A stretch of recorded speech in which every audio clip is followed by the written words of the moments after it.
Welcome back to the channel, guys. Today we're going to be talking about the 3 best baits for February bass fishing. We're finally starting to get a couple more warmer days here in Pennsylvania, but we still have a lot of winter to go in Pennsylvania. However, there have been years where I've started to fish at the very end of February. I've taken my boat out last week or two and been able to get on the water. You're talking low 40s, high 30-degree water temperature. Fishing is usually really tough that time of year, but I'm done with the winter and I want to get out on the water and get to fishing. Unfortunately, the weather looks to be trending that direction for that to happen this year, but I won't myself be able to get out on the water at the end of February. We're going to give you the baits that I usually throw at the end of February up here to try and catch some fish. If you live a further south than me in Pennsylvania, some of these baits are probably working right now, or will be in the very near future. I'm filming this right at the end of January. It was actually 60 degrees yesterday. It's like 50 out today.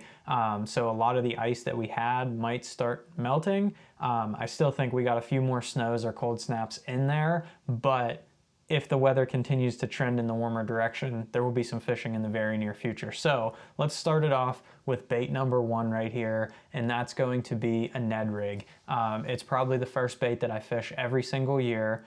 You're not going to catch a lot of fish when you're out there at the very end of February. So what I do is I take this guy right here and fish the most obvious pieces of cover that I can find and just try and get as many bites as possible. Truthfully, it's better than sitting inside sometimes. So when I'm done with winter, I get out there and start fishing a Ned rig. I'll catch 10-inch bass out of a pond on it and still have fun. So that's what I like to do with this guy. Basically what I'll do is I'll look for brush piles, stuff like that, that they could just sit on offshore. So up here in Pennsylvania, our fish really don't go like offshore, but they'll get a little bit deeper. So if there's a brush pile sitting out a little further from where they would be in the summertime, that's where they'll be. They'll be on big rock piles in rivers, hiding behind the current, stuff like that. That's what I'm gonna target with this bait. Very obvious pieces of cover, something someone would have fished 100 times over, but just trying to get a bite or two when I know there's gonna be a fish there. I'll also fish a bigger head this time of year, so I pour my own jig heads. This one is a 3/16 ounce. I also have a 1/4 ounce. Those are the ones that I like to fish this time of year, and I pour them with an owner hook in it that has like a little hook end on the end of it, and it has a heavy-duty hook. So when I hook these fish, they're not going to come off. A lot of times you'll get very light bites and stuff like that. These hooks are super sharp. They have that downturned point. So when you get a bite, you can just reel and lean into them. That razor sharp hook will go into their mouth and you'll get them in the boat or on the bank almost every single time as long as your hook is sharp. I do paint mine green pumpkin, but it really doesn't matter. You can paint them whatever color you want. I've fished plain lead ones and caught fish doing that as well.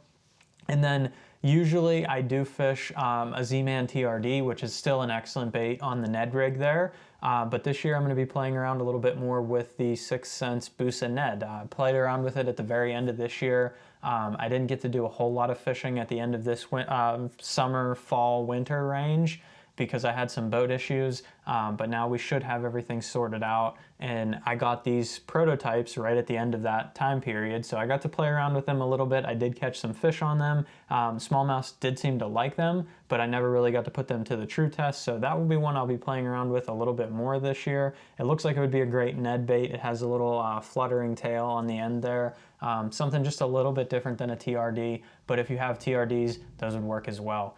So let's jump into bait number 2 right here.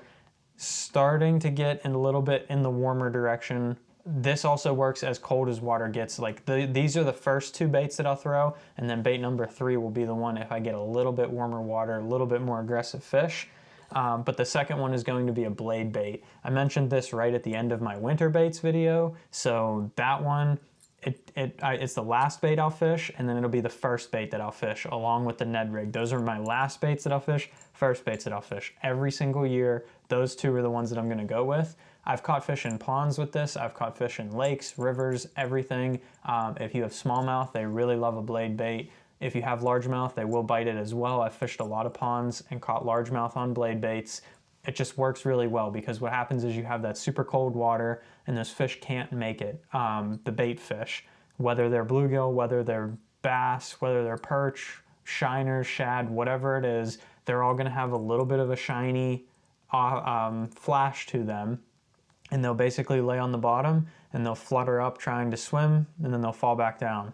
They'll flutter up trying to swim and they'll fall back down. And that's exactly what this bait does. You have to fish it really, really slow. So I'll literally lift this thing off the bottom, feel it flutter 1 or 2 times, and then I'll let it fall back down on its side, and then I'll lift it back up, it'll flutter 1 or 2 times, and then let it fall back down, and then you'll basically fish it like a jerkbait, where you jerk, jerk, pause. You're gonna make this flutter up off the bottom and then lay on the bottom, and then you're gonna play with how long you let it lay on the bottom. So what'll happen is this will flutter up off, and those fish will see it from a long way away because that flash goes really far. So it'll come up off the bottom, and those fish will slowly start to work its way over to, because they know that bait fish isn't going to get away. It's dying, it's slowly dying, so it's just kind of going to stay in that one place. They have time to slowly work their way over. They know it's an easy meal and something they can get. So I'll flutter it up, that fish will slowly work away over a little bit, and then I'll flutter it again, it'll slowly work its way over a little bit more. Then you flutter it again, and then it gets right up on it, and then when you go to flutter it, sometimes they'll just grab it. So you're basically enticing them from a long way away to come over and get that bait, but making it look like an easy meal. So the faster you fish this, the less bites you're going to get, because you're making it look like it's getting away from them too quickly. So they won't track it down and chase it over and eat it really fast, because that's not what they do in the winter time. So you gotta fish it slow, let it pause so they come get it. This is the 6 Sense Slice blade bait. I've really liked fishing this. I've been doing a lot of fishing with it recently. This is the big size here. I believe this is 3/4 of an ounce or 7/8. It's pretty heavy, and it's also a pretty long bait. But this one is just for color reference. I don't have this color in the size that I like to fish anymore. I lost all of them at the end of the year, but this is the color that I like. I think it's called Shad Hammer. It's basically just chrome with a little bit of green. The size that I really like to fish 9 times out of 10 is going to be this guy right here. This is a 5/8. It's about 2.5 inches long, mimics small bait fish really well, and that 5/8 size gets you enough bottom contact. And it's a really good size to fish. If you're not fishing the 6 Sense blade baits, you're fishing something else. 1/2 ounce is usually where I start as well. So something in that size range is really where I like to start. And then if you have really small bait fish in your pond, or it's not very deep, or you're getting hung up too much because your bait's too heavy, they make a 3/8 ounce version that is absolutely tiny. I mean, it's like this big, it's super small. I think it's like 2 inches long. This would be perfect for fishing in ponds. This would be perfect for fishing for smallmouth bass. You could even ice fish with this if you really wanted to. Comes with good hooks and everything. So it's a great size to fish when you need it. And then to mention the 2 colors on these, I also carry a white color and a gold color. So those are the 3 colors I'm gonna have on me at all time. Chrome will be the one I fish most of the time, and then if that one doesn't work, if it's dirtier water, I'll fish the gold if it's still sunny out, and if it's really dirty water, I'll fish the white. Just mimicking bait fish is all you're really looking to do with those baits. And the last bait that I'm gonna fish for February bass fishing, if I get some warmer water, or a lot of times I'll go pond fishing with this bait first off when I get some really sunny days that warms the water up just enough to make those fish a little more active than ones that might be in a bigger lake where the water temperature isn't as warm. You'll be amazed on how often a hot sunny day in the middle of February warms that water up just a couple degrees, and those fish will get moving for a day or two, and then once it gets cold again, they'll shut back down. On that day or two, I'll get out there and fish with a jerkbait and try and get them to react and actually bite something. The nice part about a jerkbait is you can fish it a little bit faster, it's a little bit more exciting, but also what you can do is fish it slower if you need to. So while they are gonna react to baits, it's the same concept as the blade bait. You're gonna have to draw these fish in from a distance. If you're working this bait hard and twitching it back to the boat or bank really quickly, they're not gonna come track that down. It's a waste of their energy. They know they're not gonna catch that bait, and it also just looks unnatural, so they're not gonna do it. But if you're working that bait and letting it pause, and working that bait and letting it pause, and they can draw themselves over to it, you can get a lot more bites. I'll fish a couple different kinds of jerkbaits this time of year. So I keep a deep diving one if I'm going smallmouth fishing. I usually go with this one because I'm fishing some deeper, rockier lakes. So this is the 6 Sense 106 deep diving version. I'll fish that down to about like 6 to 8 foot. And then that also comes in a shallow version that I'll be able to fish like 2 to 4 foot depending on what type of line you're using. And that's the biggest thing. Like most of the time I'm gonna use 10 or 12 pound test, but if you're fishing in a pond, you could put this on 14 or even 17 pound test and fish it really shallow over the top of some vegetation and draw some fish up out of that. Or just over the top, if your pond's only 2 foot deep, you can put it on a light enough or a heavy enough line that you still get that jerkbait action and draw those fish in without constantly hitting the bottom and hanging up and doing all kinds of stuff like that. Color wise, unless I know I'm fishing smallmouth, this is the least color that I will fish, and that's the wabi-sabi color with the chartreuse on the bottom. If I know I'm going smallmouth fishing, that's my #1 color, but if I'm not going smallmouth fishing, I won't fish that bait. The other 2 options that I will choose from, something a little more natural and translucent like this guy here, like a ghosty color, or I'll fish something that's white and with some flash, and it really just depends on the conditions. If it's cloudy, overcast, water's a little dirty, I'll go with the brighter bait. If it's sunny, water's really clear, it's not very windy, I'll go with that more translucent bait that's a little bit more natural.